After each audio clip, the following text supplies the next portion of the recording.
নবীজি সাল্লাল্লাহু আলাইহি ওয়াসাল্লাম এমন একটি দোয়া শিখিয়েছেন, সুনান তিরমিজির ভিতরে এই দোয়াটি এসেছে, হাদিসের কিতাবগুলোর ভিতরে এই দোয়াটি এসেছে।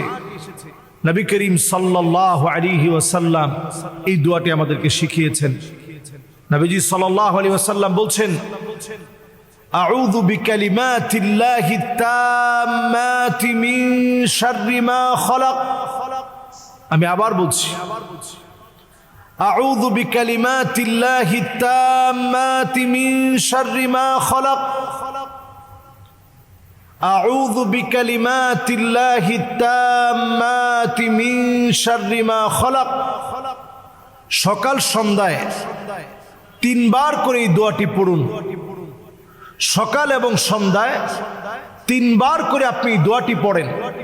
আবু হুরায়রা রাদিয়াল্লাহু তাআলা আনহু বলছেন, তিনবার যে ব্যক্তি এই দোয়াটি পড়বে, নবীজি সাল্লাল্লাহু আলাইহি সাল্লাম শিখিয়েছেন, ওই ব্যক্তির জন্য, ওই ব্যক্তির উপর থেকে আল্লাহ রাব্বুল আলামিন যদি চান, তাহলে বিচ্ছু, সাপ, বিষাক্ত কোনো প্রজাতি যেটা ক্ষতি করার সম্ভাবনা আছে, ওই ব্যক্তির উপর থেকে আল্লাহ রাব্বুল আলামিন ক্ষতিটাকে কাটিয়ে দিবেন।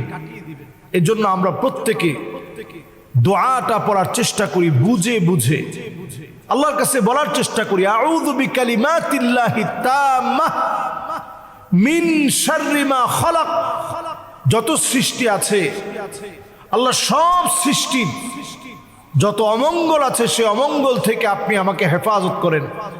সাপের ছোবল বড় ভয়ানক হতে পারে। 100 মিনিটের ভিতরে